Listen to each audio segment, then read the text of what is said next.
আমরা সেই পাকিস্তানের একটি অংশ পূর্ব পাকিস্তান ছিলাম।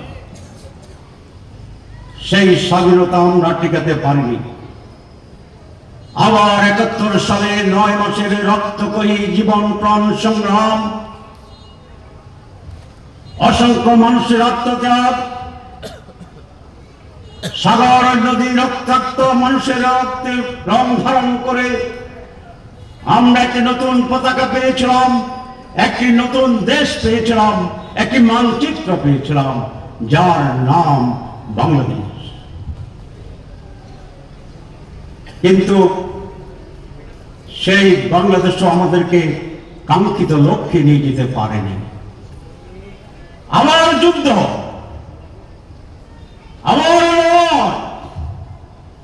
আমার বাংলার কালো পিচের রাস্তা লালে লাল, আমার ভাই বোন শিশুর রক্তে রক্তাক্ত, আবার জেল, আবার জুলুম, আবার সেই আয়নাঘর, আবার হেলিকপ্টার থেকে গুলি, আবার রাস্তায় রাস্তায় আমাদের প্রিয় ভাই বোনদের লাশ, বনি আদমের কান্না,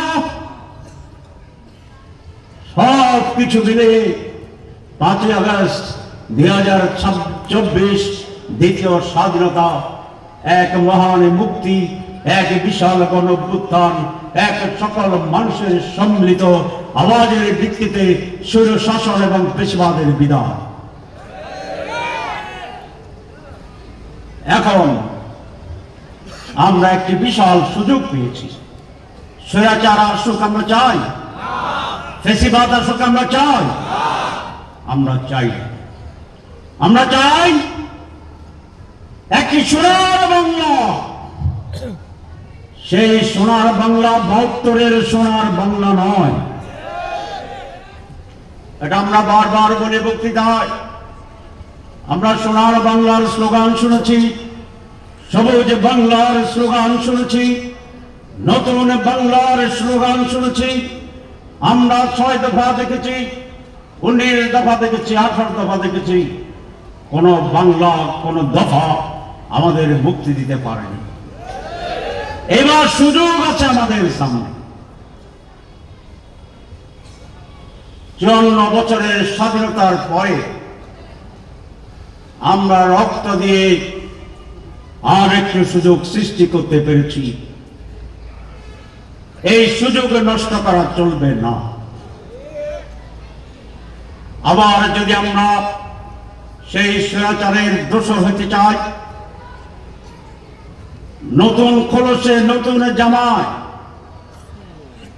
আবার আধিপত্যবাদ কায়েম করতে চাই, আবার স্বৈর শাসনকে কায়েম করতে চাই, আবার লুটপাট, আবার চাঁদাবাজি, আবার মানুষের জমি দখল, আবার জোর জবরদস্তি, তাহলে এই শহীদদের প্রতি বিশ্বাসঘাতকতা করা হবে। আবার ৫ আগস্টের চেতনার সাথে বিশ্বাসঘাতকতা করা হবে। সুতরাং দেশবাসীর কাছে আমি আহ্বান জানাবো, এই যে সুযোগ আসছে, আমরা এই সুযোগকে কাজে লাগাবো।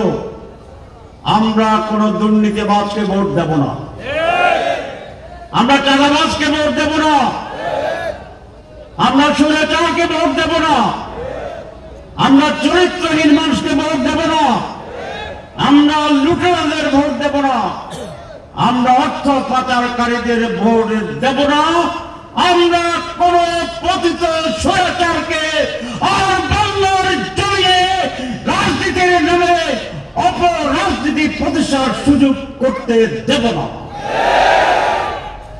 আসুন এই ক্ষেত্রে আমরা ঐক্যবদ্ধ হই। দলের নাম যাই হোক, দলের নাম যাই হোক, আমরা আর কোন এই চরিত্রের মানুষকে বাংলার রাজনীতিতে আমাদের নেতা বানাতে পারি না। সেই জন্যই প্রয়োজন আমাদের সকলের দল, মত, বিশ্বাস, মেজরিটি, মাইনরিটি, ভালো মন্দ, কালো সাদা, ভালো মন্দ বললাম এই জন্যেই, মন্দরা যদি ভালোকে ভোট দেয় আপত্তি আছে? চোরেরা যদি কোনো ভালো মানুষকে ভোট দেয় আপত্তি আছে?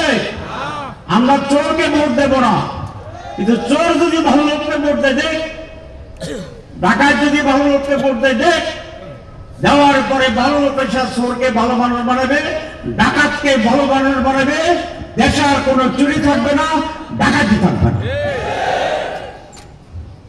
চট্টগ্রামে মাদকের কিছু কিছু কথা আমি শুনি, এটি চলবে না।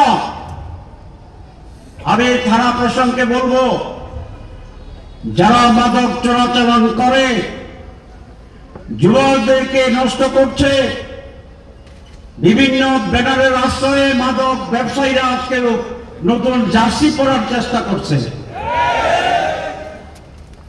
আপনারা থানার প্রশাসন, উপজেলা প্রশাসনকে বলবো, আপনারা তাদেরকে কঠোর হস্তে দমন করুন।